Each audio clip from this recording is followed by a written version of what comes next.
اور جو بیچارہ غریب فلسطینی ہے جو اللہ کا بندہ ہے, جو اس ربل کے اوپر وہ جو گری ہوئی چھت ہے جس کے نیچے اس کے اپنے بچے دفن ہے, وہ اس کے اوپر کھڑے ہو کے اللہ تعالیٰ کی بندگی کر رہا ہے, نماز پڑھ رہا ہے, تہجد پڑھ رہا ہے, قرآن مصحف پکڑا ہوا ہے اس بندے نے. بالکل ہمیں یہ ہمیں ویژنز نظر آتے ہیں, ایک کمپیریزنز نظر آتے ہیں, تو اس کا سوال پیدا ہوتا ہے کہ یار خدا کی ہمارے یہاں ورکنگ لنچ کا تصور آ گیا. وہ کہتے ہیں جی ٹائم نہیں لگانا, کھانے کے اوپر ٹائم کیوں لگانا. ہمارے یہاں بزنس کارپوریٹ میٹنگز ہوتی ہیں نا, وہ جی پیزا منگوا لیا, کہتے ہیں جی ساتھ ساتھ میٹنگ چل رہی ہے, ساتھ ساتھ آپ کھائیں. اب جو ہے نا ایک سوشل میڈیا کا دور ہے, اور سوشل میڈیا کے اندر ایک قسم کی جو باؤنڈریز ہیں ڈیجیٹل ورلڈ میں ایٹ لیسٹ وہ ختم ہو گئی ہیں. یعنی سائبر اسپیس میں باؤنڈریز نہیں ہے. ویسٹرن سوسائٹیز کے اندر جو ینگ لڑکے ہیں وہ محمد جن کا نام ہو نا, وہ اپنے آپ کو مو کہتے ہیں, MO مو کہتے ہیں, محمد نہیں کہتے زیادہ پورا وہ مو کہتے ہیں, برادر مو. اچھا وہ مو جو ہے ساؤنڈز کول, اور وہ بتاتے نہیں ہیں کہ جی ہم مسلمان ہیں, وہ چھپاتے ہیں بلکہ اس چیز کو. جب بھی اسلامی تہذیب کی بات سمجھ آتی ہے تو ہمیں پگڑی نظر آتی ہے ہمارے ذہن میں, یعنی ایک امیج آتا ہے ایک مولوی صاحب کا جنہوں نے ہاتھ میں مسواک پکڑی ہوئی ہے, جنہوں نے جناب وہ سبز رنگ کی چپل پہنی ہوئی ہے, وہ جو کینچی چپل ہوتی ہے, اور اس کے ساتھ انہوں نے نا وہ گندے سے کپڑے پہنے ہیں, لمبا سا چوغا پہنا ہوا ہے, اور بس سر میں پگڑی رکھی ہے.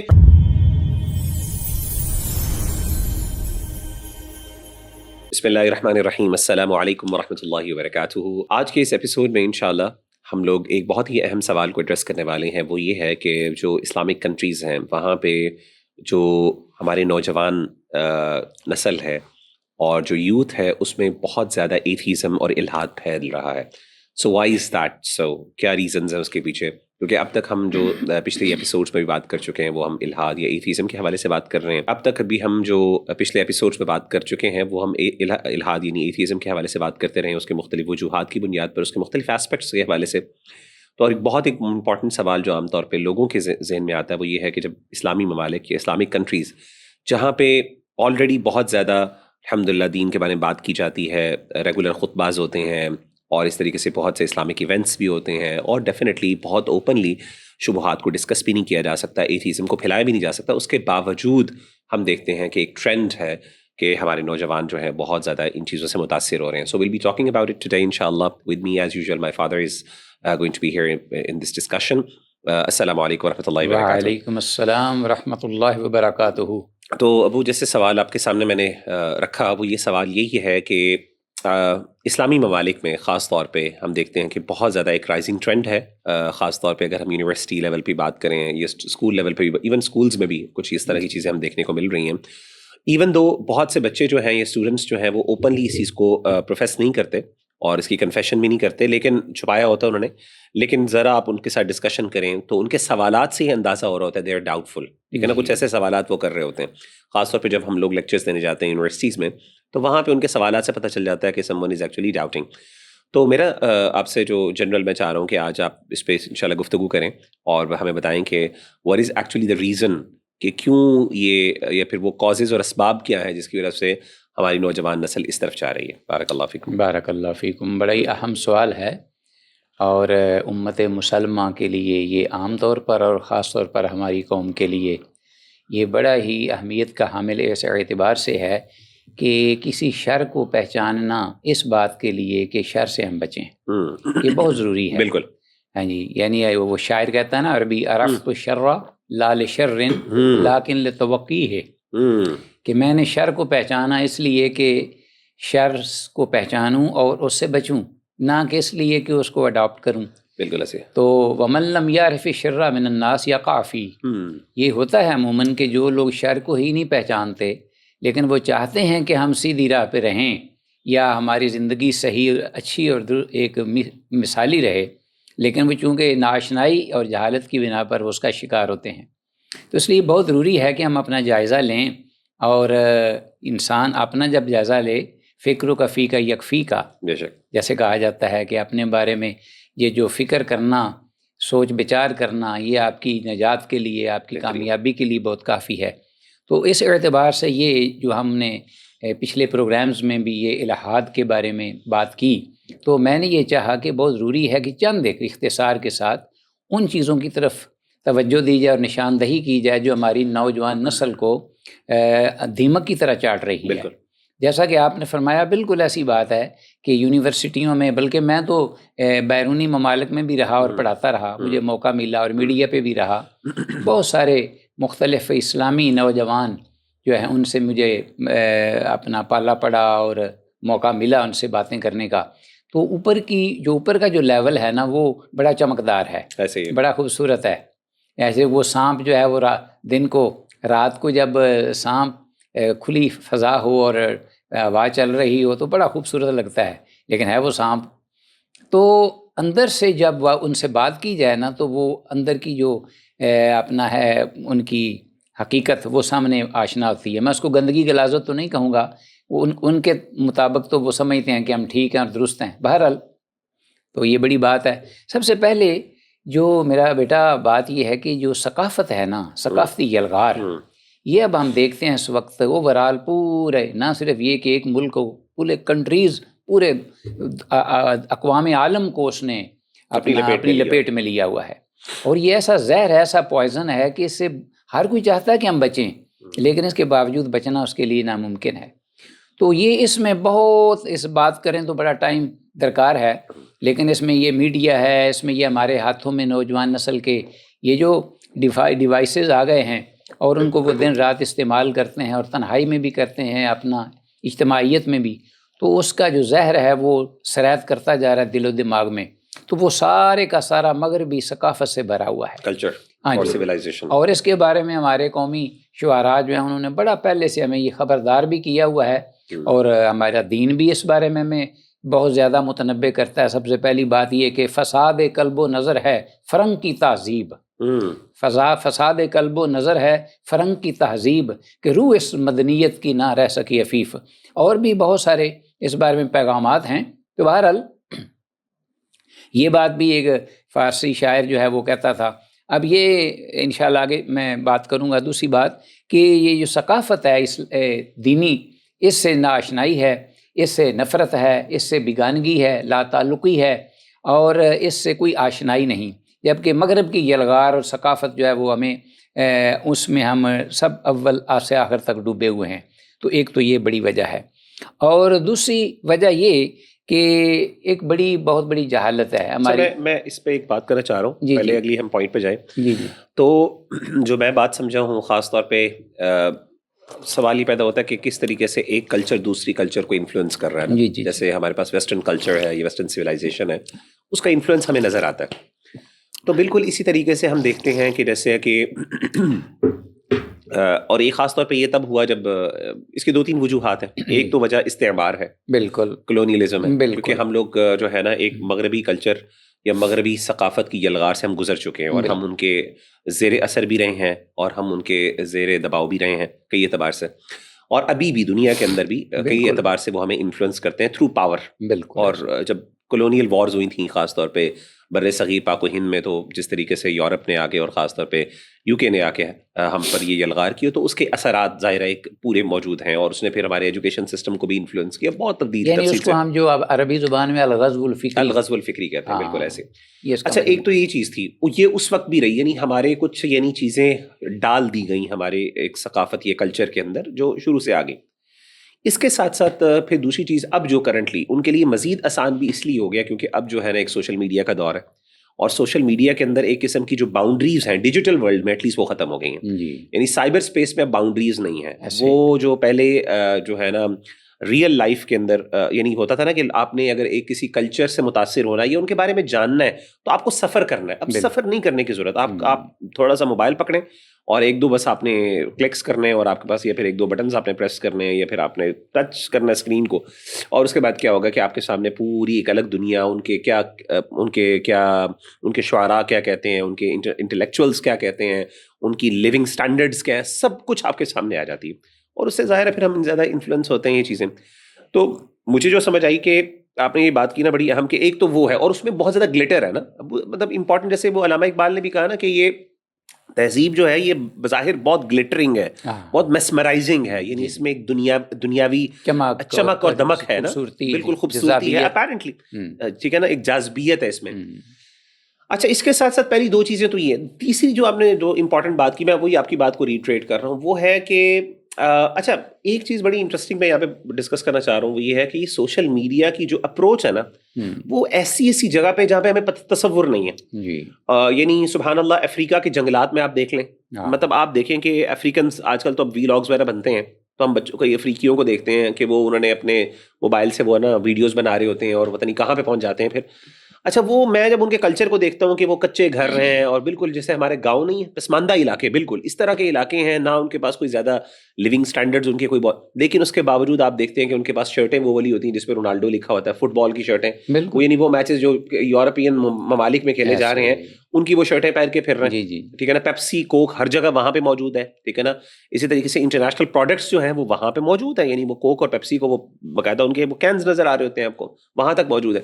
بلکہ یہاں تک کہ مجھے یاد ہے ہمارے ایک استاذ تھے, اور میں بڑی انٹرسٹنگ بات یہ میں حیران ہوا, تو وہ کہتے ہیں کہ اچھا وہ بھی ہمارے ساتھ یہی موضوع پڑھاتے تھے, غزو الفکری کے اوپر ان کے محاضرات ہوتے تھے, لیکچرز. تو وہ کہتے ہیں یار مجھے نا سب سے زیادہ اس چیز کی اہمیت کا, یعنی اس یلغار کی کا مجھے تب پتہ چلا, صحیح طریقے سے احساس ہوا کہ جب میری والدہ نے نا, میری جب شادی کرنی تھی نا, اب کہتی میری والدہ وہ ہیں ابو, کہتی میری والدہ نے آج تک نہ ہمارے گھر میں کبھی ٹی وی رہا, ٹیلی ویژن رہا. آپ سمجھ لیں کہ بالکل ان پڑھ خاتون نہیں ہوتی, نہ اس کو پڑھنا لکھنا آتا ہے, لیکن دیہاتی خاتون جس نے کبھی شاید اپنے گاؤں سے باہر نہیں نکلی, پوری زندگی وہیں پہ پیدا ہوئی اور وہیں پہ ساری زندگی گزار لی, اور اس کے آس پاس صرف. تو کہتی ہے کہ وہ جو ہے نا, وہ میری جو والدہ نے مجھے کہا کہ میں اپنے بچے کے لیے کب منگل سوتر لے کے آؤں. منگل سوتر یہ جو ہے یہ ہمارے انڈین فلموں میں اندر انڈین کلچر کا رواج ہے. تو کہتا ہے میں حیران ہو گیا, میں اپنا سر پکڑ کے بیٹھ گیا. میں نے کہا اماں یہ آپ کو کیسے پتا چلا؟ نہ میری والدہ نے کبھی فلم دیکھی ہے, بالی ووڈ موویز کے اندر منگل سوتر کا کانسیپٹ ہم نے سنا ہوا ہے. تو جی وہ کہتے پتہ یہ چلا کہ جو خواتین ہیں آس پاس کی, ان کے گھر میں ٹیلی ویژن ہے, اور وہ انہوں نے بتایا ان کی باتوں میں اب خواتین نے آپس میں سوشلائزنگ کرنی ہے, تو وہ جو سوشلائزنگ کر رہے ہیں تو وہاں تک بات, یعنی وہاں تک ان کی بات پہنچ گئی, اور وہ خاتون وہ ورڈز یوز کر رہی ہے شادی کے لیے جو کہ ایکچوئل میں ان کے کلچر کا پارٹ ہے. اور وہ کہتے ہیں میں لٹرلی رونا شروع ہو گیا بیٹھ کے کہ یار میں نے اپنے والدہ اپنے گھر والوں کو کہاں سے بچایا تھا اور کہاں تک یہ چیز پہنچ چکی ہے. اچھا دوسری جو آپ نے بڑی امپورٹنٹ چیز کی طرف اشارہ کیا نا, وہ ہے بیسکلی کہ ہمارا اپنی جو تہذیب ہے یا اپنی کلیکٹیوٹی ہے یا اپنی سویلائزیشن یا کلچر, جو بھی لفظ استعمال کرے, بہرحال اس میں بھی بحث ہے کہ کلچر سویلائزیشن ورڈز استعمال کرنے چاہیے کہ نہیں, وہ ایک علیحدہ بحث ہے. لیکن کہنے کا مطلب یہ ہے کہ اس کے اندر اس کے بارے میں نا ناآشنائی ہے, یعنی ہمیں پتہ ہی نہیں ہے کہ ہماری تحریک کیا ہے, ہم کن بنیادوں پہ ہم نے جو ہے نا دنیا کے اوپر ایک زمانے میں اللہ تعالیٰ نے ہمیں عروج دیا, کیا وجوہات تھی, کیا چیزیں تھیں.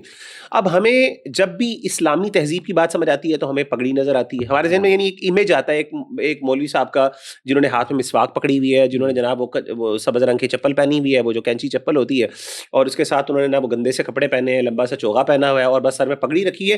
تو یعنی ہمیں جب اسلامک کلچر کی بات آتی ہے تو اب وہ وحشت ہوتی ہے. وہ کہتے ہیں یار میں اب اپنی زندگی کو میں مثال کے طور پہ او لیولز اے لیولز یا پھر اس طرح کے اسکولوں میں پڑھا ہوں, جدید اسکولوں میں, تو یار میں اس طرح کی زندگی کو کیسے بنا سکتا ہوں.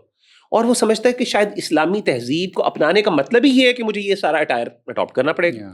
تو اس سے ایک وحشت, اس سے اچھا کیونکہ مسلمان تو ہیں, دوری تو منہ سے کوئی کہہ نہیں سکتے, لیکن ایک ریزنٹمنٹ, ایک دوری, ایک اجنبیت, ایک وحشت جو ہے نا وہ دل کے جیسے کہتے ہیں نا آپ گہرائی کے اندر پائی جاتی ہے, اور وہ شاید زبان پہ نہیں آتی لیکن وہ اثرات عملی طور پہ انسان کی چوائسیز کے اندر کہ میں نے کھانا کیسے, اچھا میں کھاؤں گا میں جا کے میکڈونلڈز یا KFC کھاؤں گا, وہ مجھے زیادہ پسند ہے. اچھا ہمارے تہذیبی جو ہمارے کھانوں کے وہ وہاں پہ نہیں, ہم نہیں کرنا. اسی طریقے سے میں نے جب کپڑے لینے ہیں وہاں پہ یہ چیز نظر آتی ہے کہ میں کپڑوں میں کبھی بھی اس طرح وہ یار میں نہیں کپڑے لینے, میں نے خاص جو ہے نا امریکن اسٹائل آیا ہوا ہے, ویسٹرن اسٹائل کے کپڑے پہننے. پھر اس طریقے سے ہیئر اسٹائل میرا اپنا, یعنی ہر چیز کے اندر وہاں پہ میں ان چیزوں کی طرف میں زبان سے نہیں کہہ رہا لیکن عملی طور پہ میں کہہ رہا ہوں. تو میں نے یہ وہ آپ نے جو بات کی نا اس کو میں نے تھوڑا سا اپنے الفاظ میں واضح کیا کہ اس چیز کو ہم تھوڑا سا اپریشیٹ کریں, یہ ایکنالج کریں کہ یہ کس لیول تک ان لوگوں نے ہم پر الغار کی اور کہاں تک ہم متاثر ہیں. اور سبحان اللہ یعنی یہ قسم کے جسے کہتے ہیں نا ایک جنگل کی آگ ہے جو بڑھتی جا رہی ہے اور جو it's constantly consuming and we don't know what to do about it in fact. تو یہ پہلی چیز تھی. تو دوسری چیز پہ بارک اللہ فیکم, بڑا اچھا آپ نے اس کو واضح کیا ہے, بڑی ضرورت تھی اس کی, اس پوائنٹ پر کو کھولنے کی طرح. تو اور بھی کوئی تو چیزیں مثلا اس کے علاوہ جہالت ہے ہمارے معاشرے میں دینی وحی الہی, مثلا اللہ پاک جو خالق ارض و سما ہے وہ اس کائنات میں اپنے حکم احکام نافذ کرتا ہے, تو ہم بس احکام کو دیکھ کر ایک دفعہ ایک دم خوف زدہ ہو جانا یا اس کو بڑا ایک پریشانی اور مصیبت کا باعث سمجھنا, یا احکام تکلیف یا اس میں تھوڑی سی مشقت تکلیف تو ہے ہی, لیکن یہ ہے کہ عام آدمی جو مسلمان ہے اسے الرجک ہوگا, بھاگے گا, اور دوسری طرف اسے وہ جو ایک آزادانہ مادر پدر آزادانہ معاشرہ اور اس میں رنگ رلیاں، اور اس میں جیسا کہ آپ نے وضاحت کی، بہرحال وضاحت کی ضرورت نہیں ہے. تو اصل میں اللہ تعالیٰ کی جو قضاء اور قدر اور فیصلے ہیں ان کی حکمت کو نہ سمجھنا، یعنی اس سے اس سے آگاہ نہیں ہو سکتے، جہالت ہے.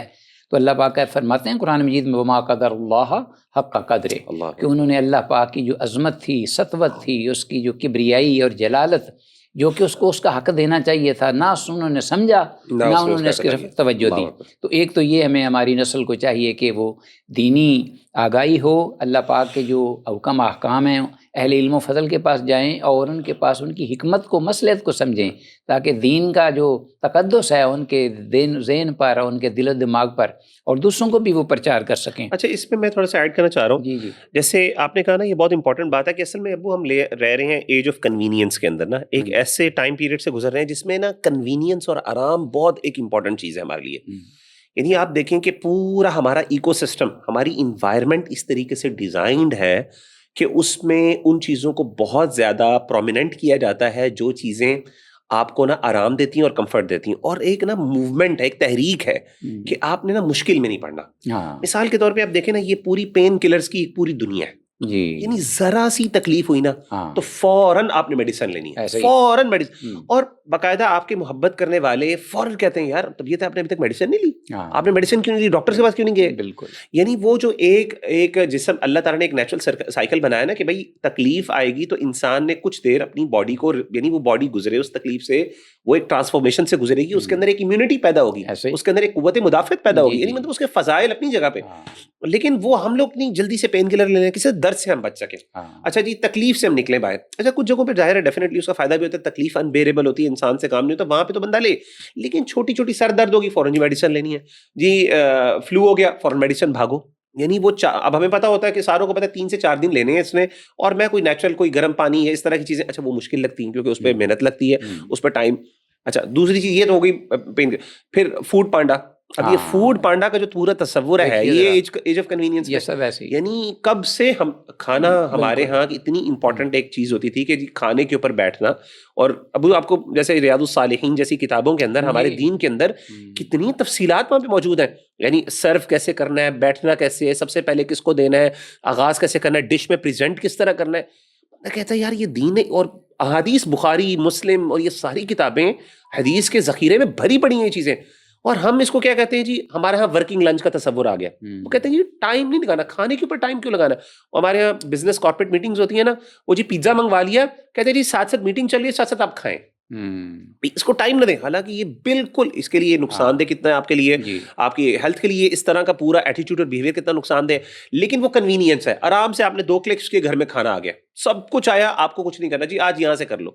ذرا اس کے لیے وہ جو خواتین ہماری محنت کرتی تھیں اس کے لیے، اس کے اندر پھر وہ وضو کر کے باقاعدہ کھانا پکانا، اور اس کے اندر محبت. اور یعنی مجھے بندے نے بڑی بات کی ابو، اس نے نا ہمارے یہاں اسلام آباد میں، مجھے یاد ہے کہ میں گیا تو ہمارا ایک لیکچر تھا ادارے میں.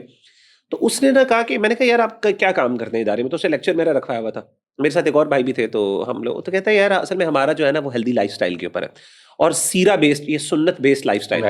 اور اس نے میں نے کہا یار اس کے پیچھے ریزن کیا ہے. یعنی بہت سے لوگ ہیں، آپ کو پتا ہے کہ ہیلدی لائف سٹائل کے اوپر تو بہت سی آج کل آرگنائزیشنز کام بھی کر رہی ہیں. تو آپ نے، اس نے کہا مغیرہ بھائی ہم یہ بات پہ بلیو کرتے ہیں کہ آپ کے کھانے کا نا آپ کے صرف جسم پہ نہیں اثر ہوتا بلکہ آپ کی روح پر بھی اثر ہوتا جی. اور وہ اس نے مجھے مثال دی اور میں سوچنے میں، اس نے کہا کہ مغیرہ بھائی ہم یہ بلیو کرتے ہیں کہ سعودی عرب میں اگر آپ جا رہے ہیں اتنی پاکیزہ جگہ پہ، خاص طور پہ حرم کی اگر ہم بات کریں، اسپیسیفکلی حرم کی بات کریں، سعودی عرب سے مراد میری حرم کے اندر اگر آپ وہاں پہ آپ نے طواف کیا، آپ نے عمرہ کیا، اور عمرے کے ساتھ ہی بالکل آپ نے دیکھا ہوگا حرم کے اندر ہی بالکل آلموسٹ حرم کے اندر KFC کی ایک ونڈو ہے. اب یہ ایک الگ بحث ہے کہ KFC کھانا چاہیے کہ نہیں کھانا چاہیے، وہ ایک الگ بحث ہے. غزہ وغیرہ کے ساتھ اویلیبل ہے. اب وہ اتنی لمبی لائن، سب سے لمبی لائن، لوگ کیا کرتے ہیں وہاں سے طواف کیا، وہاں سے جناب وہ کیا، کیا نام ہے، عمرہ کیا، صفا مروہ سے تھکے، اور انہوں نے کہا جی KFC میں سب سے سستا، کوالٹی وائز اور سب سے مزے کا لذیذ وہ کھانا موجود ہے، اور لوگ لائنوں پہ لگے، اور وہ حرم کے فرش پہ بیٹھ کے. اچھا اب یہ کوئی اللہ معاف کرے حرام کھانا تو نہیں ہے مطلب، لیکن اس بندے نے یہ کہا، اس نے کہا مغیرہ بھائی ہم سمجھتے ہیں کہ آپ نے جو محنت کی ہے نا، وہ جو ایک روحانی اثر آپ کے اوپر ہونا چاہیے، آپ کے کھانے نے اس اثر کے کو نقصان پہنچایا. ہم یہ نہیں کہتے کہ obviously آپ نے حرام کھایا. تو کھانے کا، اچھے کھانے کی اچھی غذا اور نبی صلی اللہ علیہ وآلہ وسلم کی امام ابن قیم رحمۃ اللہ علیہ نے زاد المعاد میں کھانے کے اوپر بڑی تفصیلات میں نے لکھی ہے. میں باقاعدہ اس یہ پہ جو یہ روزے کی عبادت ہے، سبحان اللہ. یہ سارا ہے ہی. اور پھر اچھا کھانا یعنی ہاں وَكُلُوا وَاشْرَبُوا وَلَا تُسْرِفُوا إِنَّهُ لَا يُحِبُّ الْمُسْرِفِينَ. ابن قیم کہتے ہیں یہاں پہ کھانے سے مراد جو ہے نا دو، ایک کھانا اچھا بہترین کھاؤ، یعنی ایسا کھانا جو کمتر ردی وہ نہ کھاؤ. اللہ کے رسول صلی اللہ علیہ وسلم کی زندگی انہوں نے تازہ کہا اور ستھرا. کم کھاتے تھے لیکن بہترین کھاتے تھے، ہاں، یعنی کم ملتا تھا بالکل. لیکن جب بھی کھانا تو انہوں نے کہنا بہترین معیار کا کوالٹی کا کھانا. وہ جی وہ دستی کھاتے تھے، اور اس زمانے میں جی وہ خاص حصہ گوشت کا جہاں پہ سب سے زیادہ نیوٹرینٹس ہیں، سب سے زیادہ اس کی نیوٹریشس ویلیو ہے. اور اس کے بعد جو ہے نا کم کھانا، ٹھیک ہے نا، کم کھا لو لیکن بہتر کھاؤ. تو یعنی وہ میں یہ سوچ رہا تھا کہ یہ جو آپ نے بات کی نا، تو اصل میں مسئلہ یہ ہے کہ ویسٹ ہمیں آج اچھا وہ کنوینئنس ہمیں کس طریقے سے کمزور کر رہی ہے، وہ ہمیں جسمانی طور پہ بھی کمزور کر رہی ہے، وہ ہمارے قوت عزم کو، حوصلوں کو پست کر رہی ہے. اور ہم دیکھتے ہیں کہ جتنے بھی وہ علاقے جو سخت علاقے ہیں وہاں کے لوگوں کو ہم دیکھتے ہیں جی. اب آج کل UFC جو ہے ماشاءاللہ لڑائی، وہ آپ نے دیکھا ہوگا داغستان، وہ حبیب اور وہ اسلام، اب وہ لوگ ماشاءاللہ لوگ دیکھتے ہیں جی ہیروز بنے ہوئے UFC کے اندر. اچھا وہ کہاں سے ہے؟ وہ پہاڑی علاقے، وہ جو رشیا کے سخت علاقے پہاڑوں میں وہ ٹریننگز کرتے ہیں، دوڑ لگاتے ہیں، وہ پہاڑی لوگ ہیں سارے. اور ہم کہتے ہیں یار وہ کیسے لوگ ہیں، کیسے لوگ ہیں بھائی. وہ کوئی ان کے وہ اپنے علاقے میں نارمل لوگ ہیں، وہ ان کے علاقے میں ہر دوسرا بندہ ایسے ہے سبحان اللہ. لیکن یہ جو چیزیں ہیں وہ اب اس نے وہ مضبوط لوگ ہیں جسمانی طور پہ. انہوں نے پورے UFC کے اندر بڑے بڑے ان لوگوں کو انہوں نے پکڑ کے ایسے یعنی کس طریقے سے وہ چھا گئے ہیں. صرف یہ کہ ان کا لائف سٹائل اور ایک ویسٹرن لائف سٹائل اور ایک کنوینئنٹ لائف سٹائل میں کتنا زمین آسمان کا فرق ہے سبحان اللہ. تو بہرحال بات لمبی ہوگی، کہنے کا مطلب یہ تھا کہ آپ نے پوائنٹ بہت امپورٹنٹ بتایا. کنوینئنس وہ آپ کو آفر کرتی ہے، مغرب آپ کو آفر کرتا ہے جی مزہ، آسانی، کمفرٹ. لیکن اسلام آپ کو کہتا ہے 5 وقت نماز بھی پڑھنی ہے، فجر کے وقت جو ہے نا وضو بھی کرنا ہے پورا اچھی طریقے سے، غسل بھی کرنا ہے کئی جگہوں پہ جا کے، اور اس کے بعد اللہ تعالیٰ کی تہجد بھی پڑھنی ہے. یہ ساری چیزیں، روزے رکھنے ہیں گرمیوں کے اندر جتنی مرضی سختی ہو آپ نے روزے رکھنے. سبحان اللہ وہ ساری چیزیں.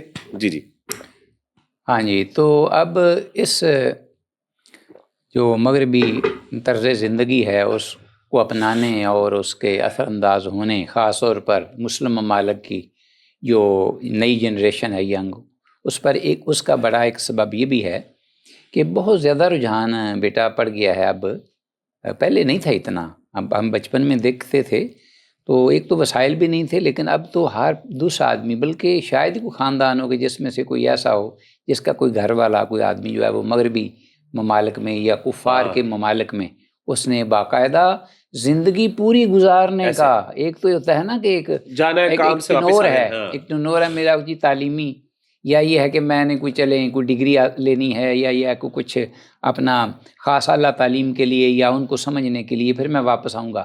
نہیں، باقاعدہ پلاننگ ہوتی ہے کہ ویزا زندگی کا، لائف کا چاہیے اور پوری زندگی وہاں گزارنی اور سیٹل ہونا ہے وہاں جا کے، اپنے بچوں کو بڑا کرنا ہے. یہ دیکھیے، بتائیے ذرا کہ اب رسول اللہ صلی اللہ علیہ وسلم نے تو یہ یہاں تک فرما دیا من تشبہ بقوم فہو منہم. جی، اور کتنا زیادہ ایک معمولی الفاظ جو ہیں بڑے ہلکے پھلکے ان میں انہوں نے ہمیں یہ میسج دے دیا اور بڑا متنبع کیا. تو اب جب وہاں جاتا ہے آدمی تو اس کا جو اپنا معاشرہ ہے اس کے اندر ہے، یا ماحول اس کے اندر اس کے اثر انداز ہونے کی جو صورتحال ہے یا اس کے مطلب متاثر ہونے کی، وہ ہمارے سامنے ہے.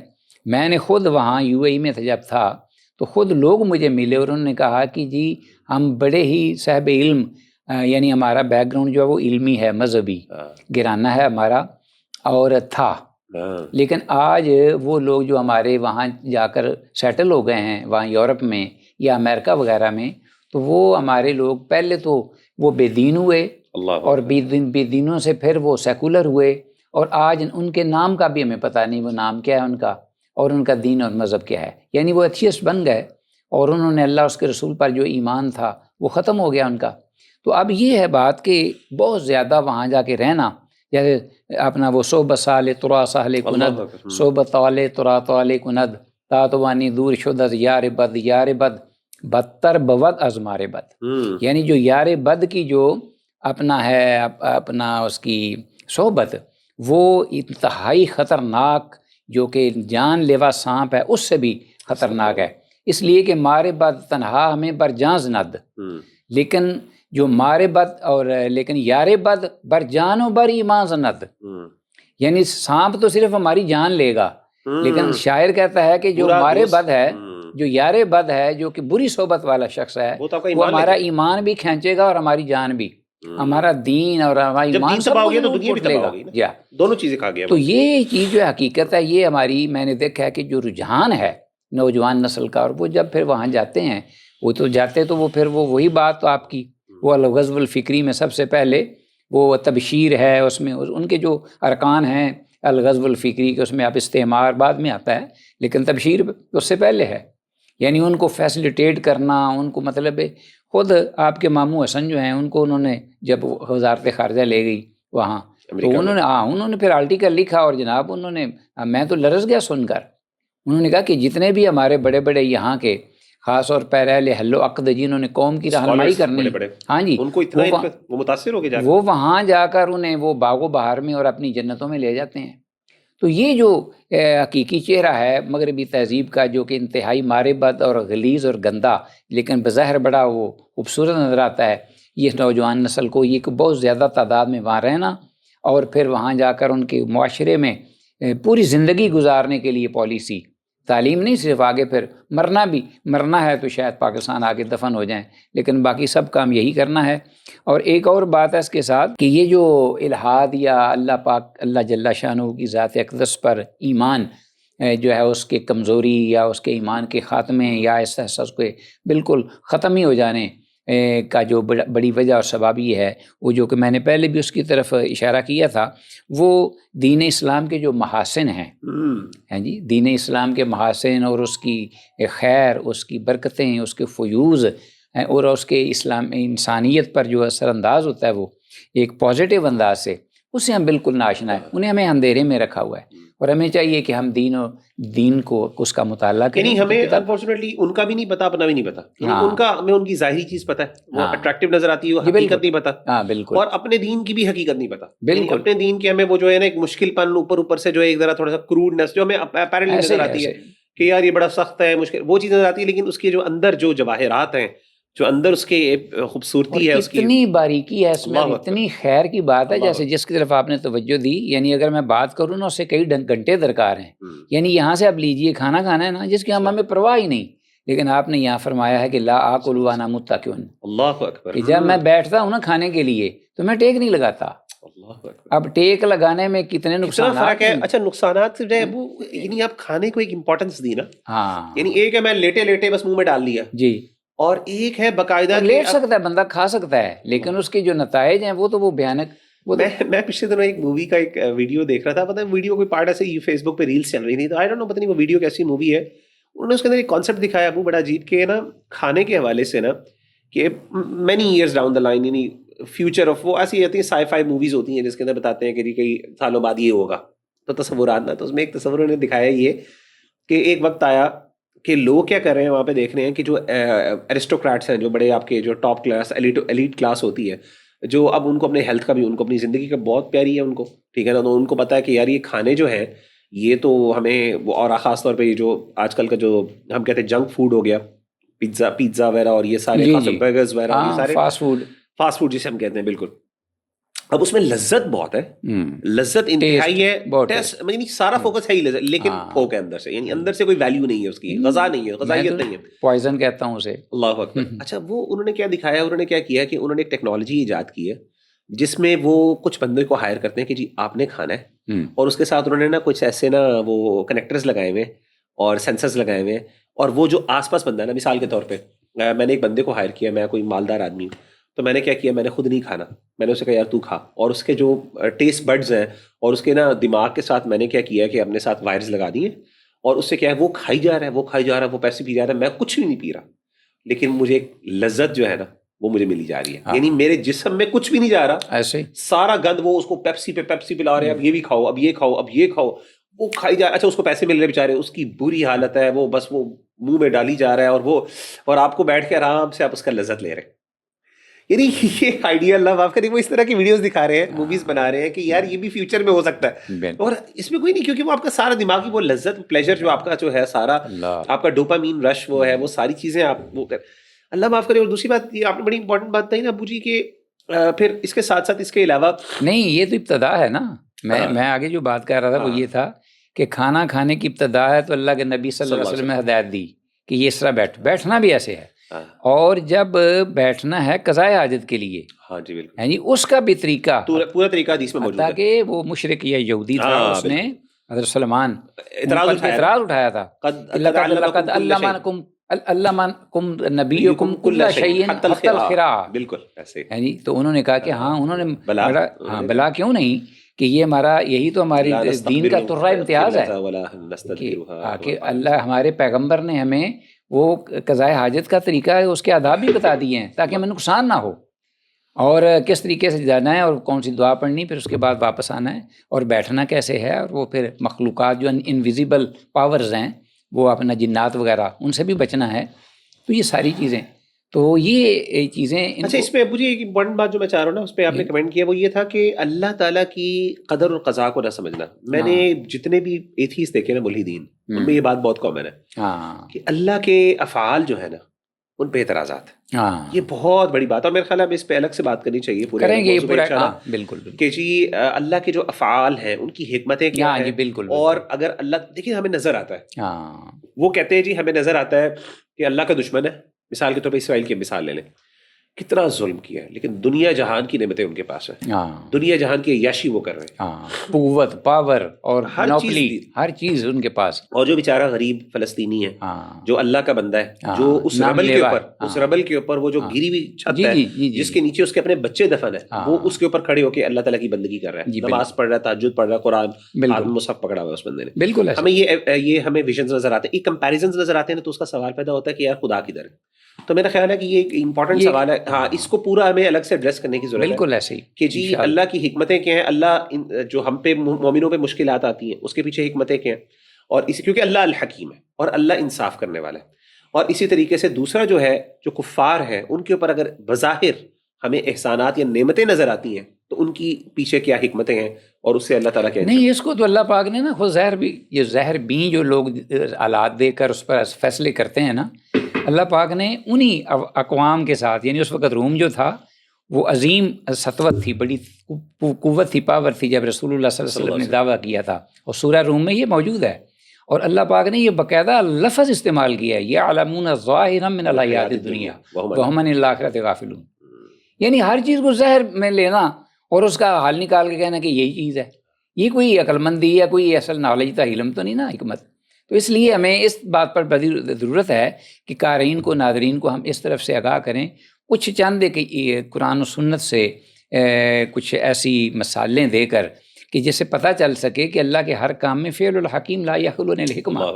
یعنی حکیم کا کوئی کام حکمت سے خالی نہیں ہوتا، اور حکیم جو ہے وہ حکیم، اس کی ایک صفت، اس کی صفت ہے جتنی صفات میں سے، یعنی وہ علیم بھی ہے، حکیم بھی ہے، منصف بھی ہے. اللہ پاک یہاں غفار ہے، وہاں وہ قہار ہے، وہاں وہ اپنا اللہ پاک ناراض بھی ہونے والا ہے، عذاب بھی دینے والا ہے، وہاں رحمت بھی اس کی جو اس پہ غصے پہ غالب ہے. یہ سارے پہلو ہیں، ان کو ڈسکس کرنا اور ان کو سمجھنا، یہ بہت کا تقاضا بہت. اور میرے خیال ہے اسی سے ایمان راسخ ہوتا ہے. بالکل. اور اللہ پر اعتماد، قضاء و قدر ہے یہی.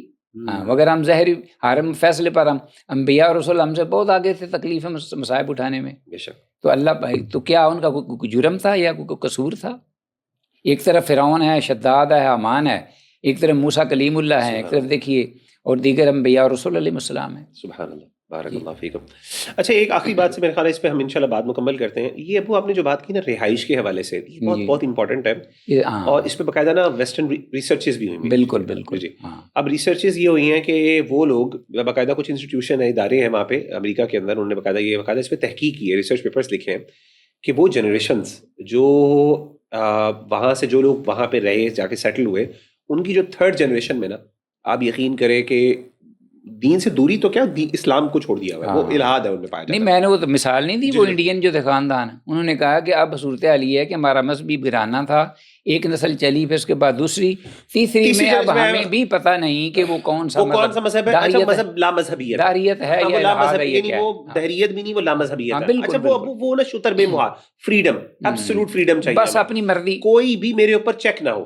اور وہ معاشرہ آپ کو دیتا ہے ہر جنسی بے راہ روی، آپ کو کھانے کے اندر بے راہ روی، آپ کو پہننے کے اندر بے راہ روی، آپ کو, ہاں لیکن جو ان کی ویلیوز ہیں آپ ان پہ سوال نہیں اٹھا سکتے.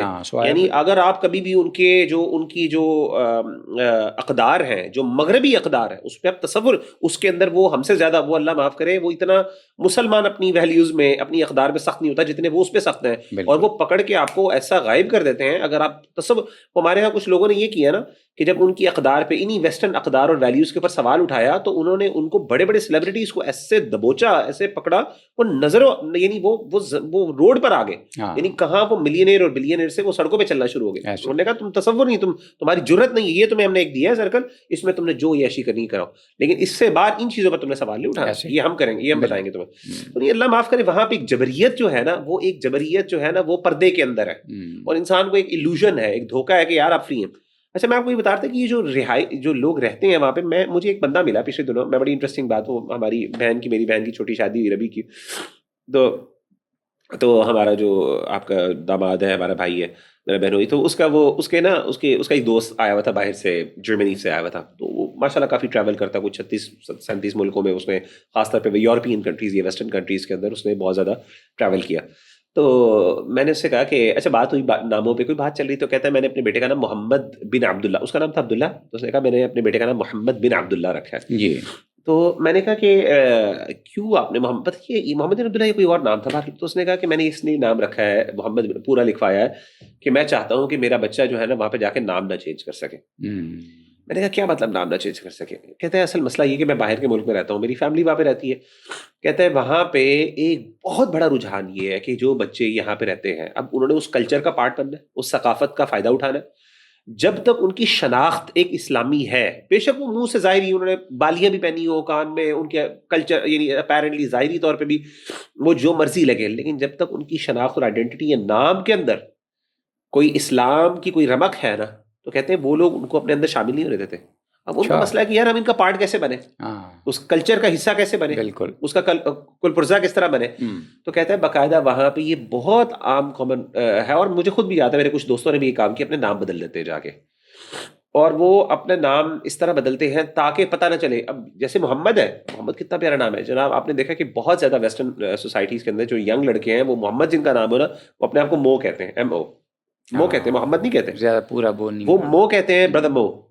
اچھا وہ مو جو ہے ساؤنڈ اسکول, اور وہ بتاتے نہیں ہے کہ جی ہم مسلمان ہیں, وہ چھپاتے ہیں بلکہ اس چیز کو. استغفر اللہ. تو وہ کہتا ہے کہ میں نے جان کے اس کا نام محمد بن عبداللہ, اور میں ساروں سے کہتا ہوں اس کو محمد بن عبداللہ, تاکہ وہ جو مرضی کر دے, عبداللہ اللہ کا بندہ ہے, وہ اس کا بیٹا ہے, تاکہ مطلب یہاں پہ وہ مجھے خود بتا رہا ہے, کہتا ہے یار وہاں پہ یہ مسئلے چل رہے ہیں ہمارے. تو یعنی لوگ اپنی شناخت تک یہ بھی نہیں ماننے کے لیے تیار دنیا کو, یار میں مسلمان ہوں. تو جب وہ اتنا کانفیڈنس, اتنا اعتماد آپ کو اپنی ذات میں نہیں ہے, تو آپ کیسے تصور کر سکتے ہیں کہ آپ وہاں پہ اس علاقوں میں. تو یہ جو تیسری جہاں جی تو یہ سیکنڈ تھرڈ جنریشن اللہ معاف کرے جو ہے, وہ معاملات جو ہے بہت زیادہ جیسے کہتے ہیں نا خراب ہو گئے ہیں اور پریشان کن ہے. تو اللہ تعالیٰ ہمیں بچائے اس سے, اور اس غزو الفکری سے نکالے, اور جتنا حد تک ہمیں ہو سکے چاہیے کہ ہم ان چیزوں سے اپنے آپ کو بچا سکیں, یا اس کی اویئرنیس ایٹ لیسٹ پھیلائیں. تو انشاءاللہ ملتے ہیں اگلے ایپیسوڈ میں. بارک اللہ فیکم.